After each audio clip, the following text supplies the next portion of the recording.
So I recently set out on a goal to stop using social media so much. I, for various reasons, some of them obvious. I just thought that I was using it probably too much during the day, right? The amount of time I'd spend on it and what I was getting out of that time didn't seem to be beneficial enough for me to keep using it at the rate and pace that I was. Now, truth be told, I've probably thought that same thought for a few years now, but just never actually changed or did anything about it, which gets right into the wheelhouse of, the logic that underlies everything we do and the calculations. So for a lot of years, I probably just didn't think about it that much, right? I kind of knew it wasn't a great thing, but I didn't commit too much to thinking about it or actually trying to change it. Just kind of aspired to do that. But probably about a month ago, I made a shift in that. And I thought I'd talk. So it's only been a month. So let me start there and say I've been pretty successful for this month. So I thought I'd talk a little bit about the approach that I took and what I think is different and why it's working this time thus far, and what the potential pitfalls might be as I keep going forward. So I think step one was what step one almost always is. It was making sure I understood the true objective of what I was trying to do, right? In theory, what I was saying was that I want to stop using social media as much because I don't think it's beneficial for me. But logic, as I talk about it, would dictate that if I kept using it, there must be some reason, right? There's some benefit I'm getting out of it, even if I don't want to admit it, even if it's an inconvenient truth, whatever it might be. I need to identify that. I need to actually understand the calculation that I'm running and see what's really at play. And only once I do that can I determine, like, okay, what really is the objective that I want to hit here? So that's what I did. I tried to really get under the calculation of it and be truthful and be honest with myself. And going through that process, the cost to it, the cost of using social media was relatively obvious, right? As I mentioned, too much time wasted on it, could have been used doing other things, staring at my phone when maybe I should be spending time with my family. Then you can get into some of the things. There's a new documentary out called The Social Dilemma that just talks about some of and there's research beyond that, but some of the psychological issues with using social media so much. It's not good for our psyche. It's not good for our mental state. It's not something I want to model to my son because I don't think it's good for him. So lots of things that made the cost side pretty obvious.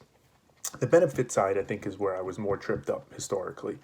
I would typically look at the benefit side, and I would kind of dismiss it, right? The calculation I would run would seemingly say, like, oh, there's very little benefit to this. So it should be easy. It should be obvious, right? And that's why I would say to myself, I aspire to stop doing this. But because I wasn't really getting into it, I wasn't really getting into the mud, like I would say, of that benefit side for me, I didn't understand it. And by not understanding it, I couldn't act accordingly, logically, rationally, to actually get to the place I wanted to get to. So by actually breaking down the benefit side of it, there was a few components to it. One is it's a way to kill time for sure, and it's somewhat enjoyable, right? You get to see what other people are doing. If it's Instagram, you get to see cool pictures or videos. If it's Facebook, you get to keep up with other people. There's some of that benefit. There's also a benefit of keeping up to date on relevant things, right? Like, for example, I do Brazilian Jiu Jitsu, and the gym that I go to is on Instagram and Facebook, and they'll send out private messages sometimes that are updating people on what's going on. So there's a very practical piece to it. Sometimes my son's school would post things on Facebook, and that's a way to get that information, right? So there was certain benefits that were there that became apparent to me. And those things I needed to account for, I guess I would say, right? There was other benefits which, because I wasn't really dissecting it, I would kind of just lump it all together maybe, or not think about it as nuanced or as complex as I should have, which were just some of those more superficial things, like I said, of just the killing time, right? It was just something to do. It became almost habit. Just I'm bored, I have nothing to do, I'm waiting in line somewhere, you just pick it up and you start looking at your phone. It's not a real benefit per se, but it just filled the need in the moment. So I guess it is a benefit, but just a small one.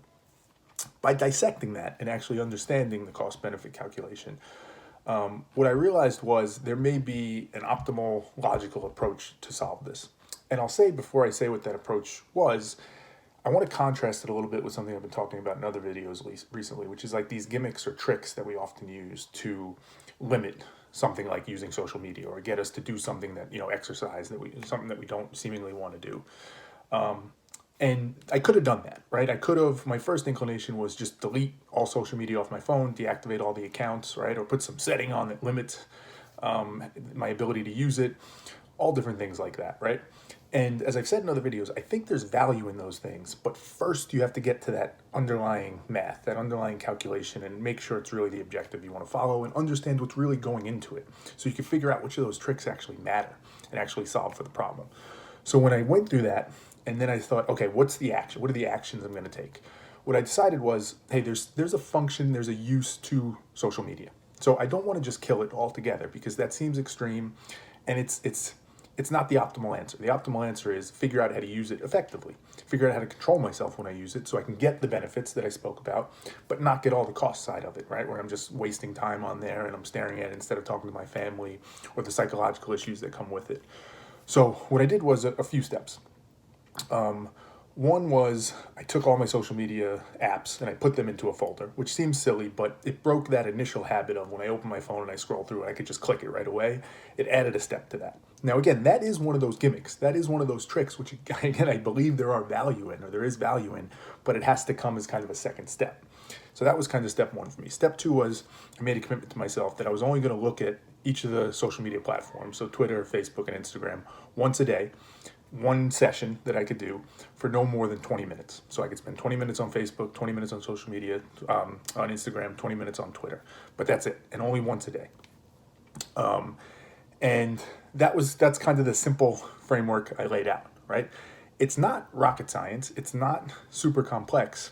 What it did, though, was it accounted for the benefits that I needed, right? So when I ran that calculation, I said, well, I could do this because I'm getting the benefits and I'm reducing the cost. So this checks out. The math checks out on it, and it worked in that regard.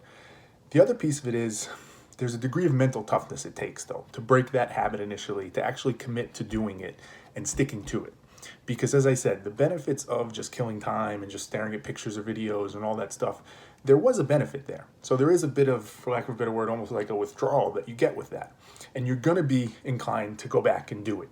Your mind, as I've talked about, has the tactical advantage. It's going to be inclined to pull you back and say, well, you could do it just this one time. Or, well, I know it's one 20-minute session, but maybe if you do 15 minutes now and 5 minutes later, right, you start to creep and poke and see if there's ways you can break that.